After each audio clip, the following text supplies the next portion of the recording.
নমস্কার বন্ধুরা। আইপিএল ২০২৬ শুরু হতে আর মাত্র কয়েকটা দিন বাকি। আগামী ২৮শে মার্চ ডিফেন্ডিং চ্যাম্পিয়ন আরসিবি বনাম সানরাইজার্স হায়দ্রাবাদ এই ম্যাচ দিয়েই শুরু হচ্ছে ক্রিকেটের সবচেয়ে বড় ধামাকা। কিন্তু টুর্নামেন্ট শুরু হওয়ার আগেই বেশ কয়েকটি ফ্র্যাঞ্চাইজির কপালে চিন্তার ভাঁজ পড়ে গেছে। কারণ চোটের জন্য এবারের আইপিএল থেকে ছিটকে গেছেন বেশ কয়েকজন ম্যাচ উইনার প্লেয়ার। আজকের ভিডিওতে আমরা দেখে নেব কারা পুরোপুরি রুল আউট হয়ে গেছেন আর কারা শুরুর কয়েকটা ম্যাচ মিস করতে চলেছেন।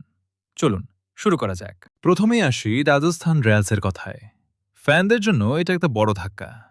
ট্রেড করে দলে নেওয়া ইংল্যান্ডের স্টার অলরাউন্ডার স্যাম কারান গ্রোয়েন ইঞ্জুরির কারণে পুরো সিজন থেকেই ছিটকে গেছেন। এবার চেন্নাই সুপার কিংস ডেথ ওভারের স্পেশালিস্ট নেথান এলিস হ্যামস্ট্রিং ইঞ্জুরির কারণে এবারের আইপিএল থেকে আউট। এখন সিএসকে হয়তো স্পেন্সার জনসন বা জেরার্ড কোয়েটজির মতো রিপ্লেসমেন্ট খুঁজছে। কেকেআর শিবিরেও খারাপ খবর। টি-20 বিশ্বকাপের ওয়ার্ম আপ ম্যাচে হাঁটুতে চোট পান হর্ষিত রানা।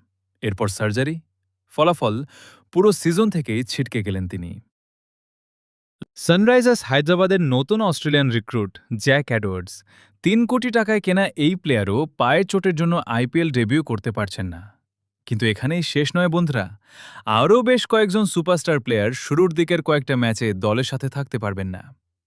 সানরাইজার্স হায়দ্রাবাদের ক্যাপ্টেন প্যাট কামিন্স পিঠের চোটের কারণে প্রথম কয়েকটা ম্যাচ খেলবেন না। তার জায়গায় অন্তর্বর্তীকালীন ক্যাপ্টেন হিসেবে ঈশান কিষানকে দেখা যেতে পারে। কেকেআরের নতুন রিক্রুট মাথিসা পাথিরানা কাফ ইঞ্জুরির জন্য শুরুর দিকের ম্যাচ মিস করবেন।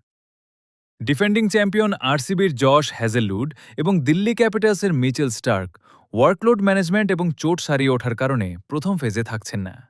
তো বন্ধুরা, এবারের আইপিএল শুরু হওয়ার আগেই অনেক দলই বড় ধাক্কা খেয়েছে। এখন দেখার বিষয় এই অনুপস্থিতির মাঝেও কোনো দল কেমন পারফর্ম করে।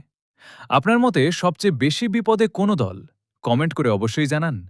আর এমন আপডেট পেতে চ্যানেলটা সাবস্ক্রাইব করতে ভুলবেন না। खत्म। Bye bye, tata, good bye, गया।